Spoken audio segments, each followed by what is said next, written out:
deputado Marcelo Ramos, nosso querido relator Samuel Moreira, cumprimento Vossa Excelência, o deputado Silvio Costa, principalmente o relator pelo esforço, a dedicação que teve para a elaboração desse relatório, que eu considero uma versão melhorada em relação ao que foi proposto pelo governo Bolsonaro, mas ainda insuficiente. Considero um avanço em relação à questão dos rurais, embora ainda tenhamos uma pendência, porque remete à contribuição e à carência dos rurais para a lei ordinária, além de outros itens que também foi para a lei ordinária. O avanço também em relação ao BPC, que foi retirado da proposta.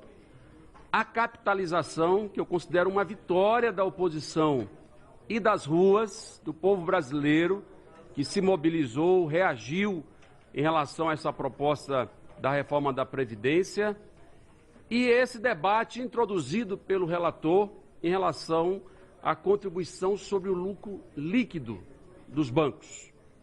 São pontos de avanço, indiscutivelmente, e eu queria aqui, para demonstrar que não é suficiente o que foi alterado na proposta, eu queria aqui comentar alguns pontos que eu considero relevantes nesse diálogo de construção com o nosso relator e toda essa comissão.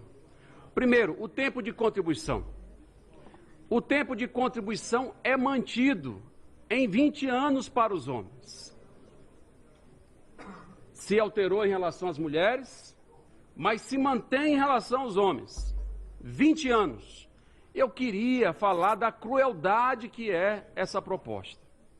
Vou pegar aqui o exemplo de um trabalhador muito conhecido em todo o Brasil, o pedreiro.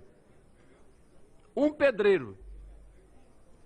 pedreiro, ele trabalha hoje 1 ano e passa 2 anos sem trabalhar, em média. É por isso que ele contribui durante 15 anos, que é a contribuição mínima atual, e se aposenta aos 65 anos de idade. É a idade média calculada pelo próprio governo.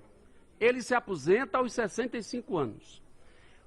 Você acrescenta 5 anos de contribuição para esse pedreiro e ele vai se aposentar aos 80 anos de idade. É muito cruel, é inviável.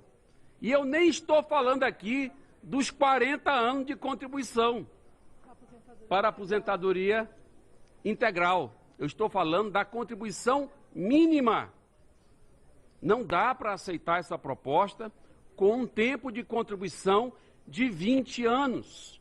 Nós temos que rever isso, porque é muito cruel, sobretudo com os mais pobres. Eu citei aqui o exemplo dos pedreiros, mas isso se estende a um conjunto de categorias, um conjunto de categorias que vivem a mesma dificuldade de não ter estabilidade no emprego, de ter uma alternância enorme e de não ter garantia. Um pedreiro é contratado por obra, ele passa 6 meses, depois passa 1 ano sem conseguir um novo emprego. Essa é a realidade que a gente vive. Ele vai para o seguro-desemprego, ele vai se virando ali nos seus bicos. Essa é a nossa realidade. Então nós queremos dizer para esse trabalhador que está na base que ele não vai se aposentar, que ele vai ter que cair na assistência social, porque ele não vai conseguir ter tempo de contribuição suficiente para se aposentar. Esse é um ponto central, senhor relator Samuel Moreira, que precisa ser revisto no seu relatório. Segundo ponto, o cálculo do benefício. O cálculo do benefício mantém a redução do valor do benefício, porque no cálculo atual se despreza os 20% dos menores salários. No relatório, se mantém a proposta original do governo, que é o cálculo em cima de 100% dos salários. Essa média vai provocar uma redução no valor do benefício. Por essa razão, nós consideramos que é o segundo ponto que precisa ser alterado nesse relatório para conseguir ampliação dos seus apoios aqui nessa casa. Terceiro ponto, a transição. A crueldade da transição, tanto no regime geral quanto no regime próprio, porque estabelece um pedágio de 100%. 100%. Isso significa que se o trabalhador, se ele está faltando 5 anos para se aposentar, ele vai ter que esperar 10 anos. 10 anos para conseguir a sua aposentadoria. É uma crueldade, tanto para o trabalhador do regime geral, quanto também para o trabalhador do serviço público. Além disso, estabelece a trava da idade aos 60 anos para os homens e 57 para as mulheres. Quer dizer, mesmo que a pessoa tenha todas as condições colocadas, ela vai ter que esperar completar 60 anos no caso dos homens e 57 no caso das mulheres. Nós não podemos aceitar essa proposta de transição que é absolutamente injusta, mesmo porque os militares federais, eles têm apenas um pedágio de 17%. Deputado Samuel Moreira, 17% é o pedágio dos militares federais. Por que razão? Por que razão que os militares federais têm um pedágio de 17% e os demais trabalhadores têm um pedágio de 100%? O que explica isso?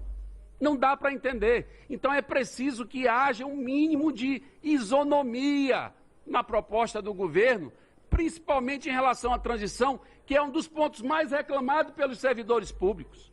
Eu quase não ouço o servidor público reclamando pela idade mínima.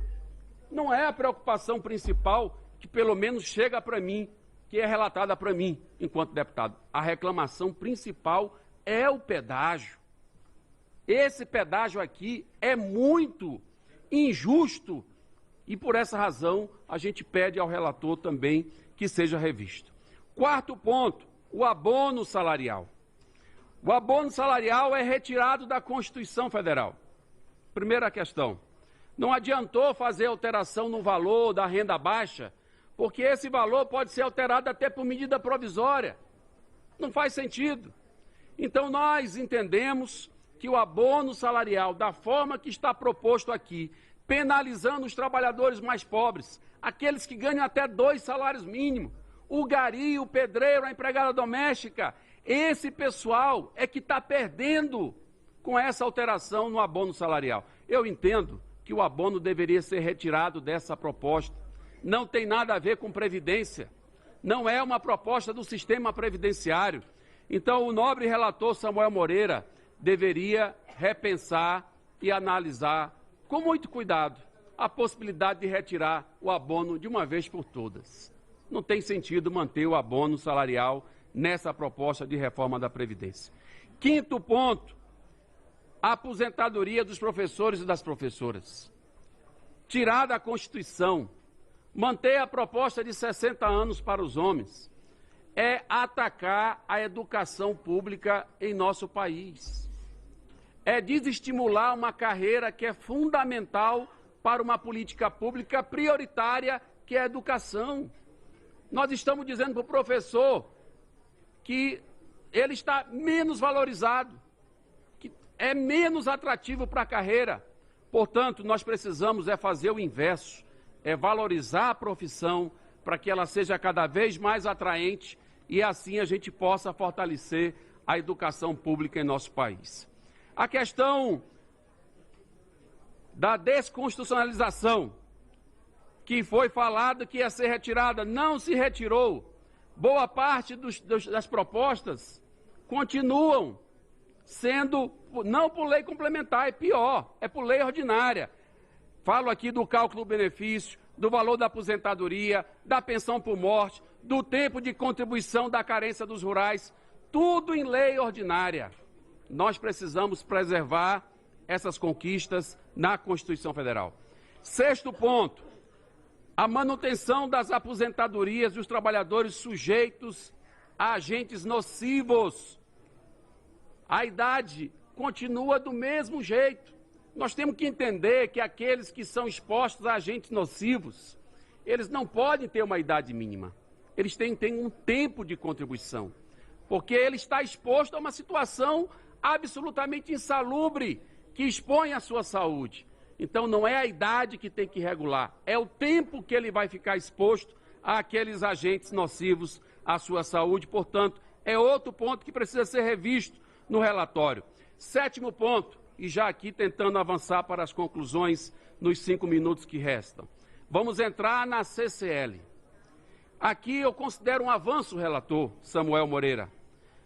Vossa Excelência introduzia esse item no seu relatório, porque ninguém falava das receitas, do custeio, só se falava das despesas. Então eu considero uma inovação do relator trazer esse item para o debate. Mas é insuficiente, porque a contribuição sobre lucros dos bancos vai render, segundo a própria estimativa que vocês fazem, 50 bilhões em 10 anos.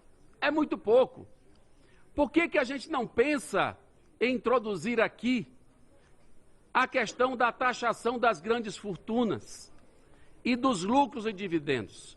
Nós temos um artigo na Constituição, o artigo 153, que está pendente de regulamentação desde 1988. Por que não se regula esse artigo e não se introduz essa contribuição para o custeio da Previdência? É uma medida simples e que vai impactar altamente em relação às receitas para dar sustentabilidade ao sistema previdenciário. Essa taxação de grandes fortunas e dos lucros e dividendos que teria que ser criada e poderia ser criada no relatório de Vossa Excelência, ela vai atacar os verdadeiros privilegiados em nosso país. E aqui eu quero abrir um destaque para esse ponto. Os verdadeiros privilegiados, que alguns ficam falando aqui que são os servidores públicos, não são não. Os verdadeiros privilegiados estão aqui, ó, na lista dos mais ricos do Brasil. É a lista da Forbes, é a lista dos bilionários. Posso ler aqui os principais. Aqui está o seu José Safra, banqueiro, 25 bilhões de dólares de fortuna. Aqui está, segundo da lista, senhor, 75? Não, eu estou na lista da Forbes. É 75? A deputada aqui está me corrigindo, é 75. O segundo da lista, senhor Jorge Paulo Lema, dono da Ambev. Aqui, deputada Lides, diz que é 22 bilhões de dólares. Vossa Excelência deve estar se referindo a reais. Imagino que seja isso. Não é isso? Eu estou falando aqui em dólares. 22 bilhões de dólares de fortuna. Esses são os verdadeiros privilegiados. Marcel Teles, aqui 10 bilhões, fonte da riqueza, 3G Capital. Eduardo Saverin, 9,7 bilhões, é aquele do Facebook, o do Facebook. Carlos Alberto Sicupira, 8,8 bilhões, também 3G Capital. José João Abdala Filho, 3,4 bilhões, vários tipos de investimento. Seu Abílio Diniz, 3,1 bilhões de dólares, comerciante. Seu Fernando Roberto Moreira Salles, 3,1 bilhões de dólares, Banco Unibanco. Seu João Moreira Salles, 3,1 bilhões, também Banco Unibanco. E o seu Pedro Moreira Salles, também Banco Unibanco, 3,1 bilhões de dólares. Só para ler os 10 mais ricos do Brasil. Esse pessoal vai pagar quanto na reforma da Previdência? Quanto que eles entram nessa conta da crise? Então é aqui que deveria ser implantada a taxação das grandes fortunas, que poderia ser uma fonte de custeio, endossando a proposta do relator, que é a contribuição sobre lucro líquido, poderíamos adotar a regulamentação desse dispositivo que está na Constituição Federal e nunca foi regulamentado até hoje. Finalizo, senhor presidente, dizendo que o governo tem que parar com a sua propaganda enganosa. Eu insisto nisso. O governo diz que quem paga menos, quem ganha menos, quem ganha mais vai pagar mais, quem ganha menos vai pagar menos. É uma mentira. Só para concluir, senhor presidente, quem ganha menos vai pagar mais, porque ele vai pagar 5 anos a mais de contribuição. Isso dá um aumento de 42% de acréscimo nas suas contribuições. Portanto, é uma enganação. São as minhas contribuições para o relatório de Vossa Excelência. Muito obrigado.